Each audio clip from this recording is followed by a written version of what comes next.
Let's talk to Ingrid Seward, royal biographer and editor-in-chief of Majesty magazine, as talk about the royals once again, in particular Prince Andrew. Good morning to you, Ingrid.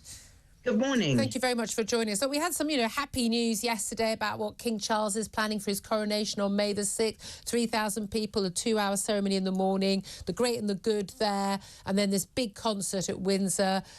Probably going to be finding I'm washing my hair that evening, going by recent big concerts of that kind, but I'm sure lots of people will really enjoy it. There was we know that people who are not going to be on the balcony, in all likelihood, even if they come, would be Harry and Meghan and also Prince Andrew. But just first up, in terms of Harry and Meghan coming to the coronation, but not on the balcony as non-working royals, do you think that's the best sort of compromise available to the King right now?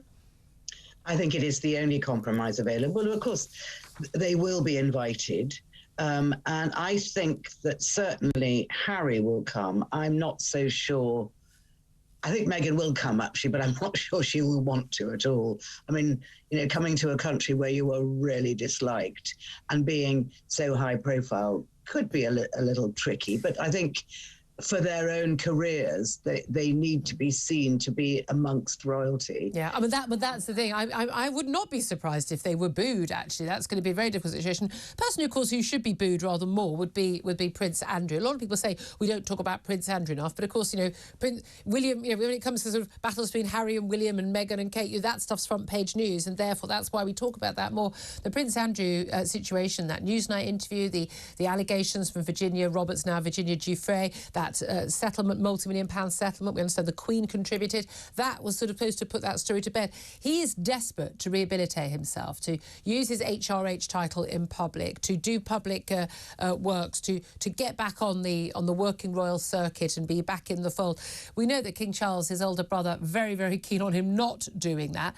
But now there's been some talk over the weekend of Prince Andrew trying to sort of reopen his settlement with Virginia Giuffre, that was paid multi-million-pound deal to sort of, gagging order and to end this civil lawsuit against him by her. She claims that they had sex when she was, American underage, not underage in this country, 3 times when she was trafficked by Jeffrey Epstein. He denies having even met this woman.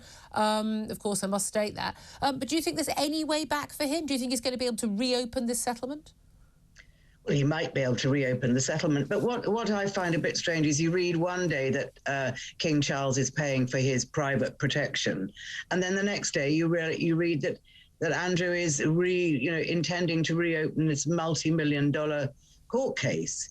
And I think the Americans are saying, just leave it. You're out of it, leave it, go away quietly. Yeah. But of course, Ghislaine Maxwell is now in the mix as well, because she's given an interview to talkTV, which is airing tonight, and she's going to say that she doesn't remember anything about the famous photograph of Andrew with his arm round Virginia Roberts as she was then. Yeah, I mean, the thing. The whole thing is a muddle of different stories, and it's quite hard to know exactly what's going on, if indeed anything is going on. Yes, and we often have this, don't we, with stories where there's just a little tidbit and things come out. But as you say, Ghislaine Maxwell, that's going to be airing tonight on Jeremy Kyle Live tonight from 7. Ghislaine Behind Bars. It's a world exclusive. It's available just on talkTV and talkradio. You can watch talkTV on Sky 522, Virgin 606, Freeview 237. You can listen to talkradio on DAB or download the apps. But I'm pretty sure you all already knew that already.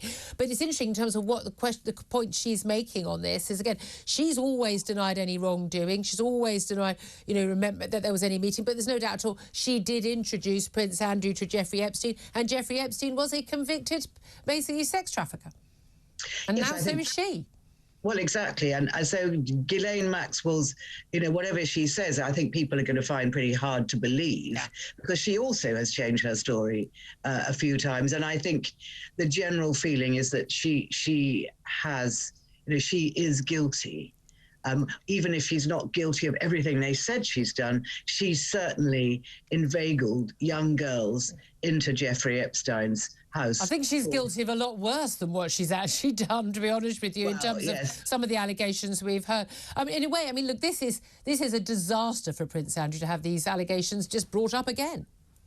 I totally agree. I think that if Prince Andrew, if only he could just stay quiet and get on with whatever life he could eke out is not exactly difficult. He's got a beautiful home. I know. Also, just go away and play golf, Prince Andrew. That's all you need to do. And then we don't have to talk about you anymore. Ingrid Seward, thank you so much for joining us.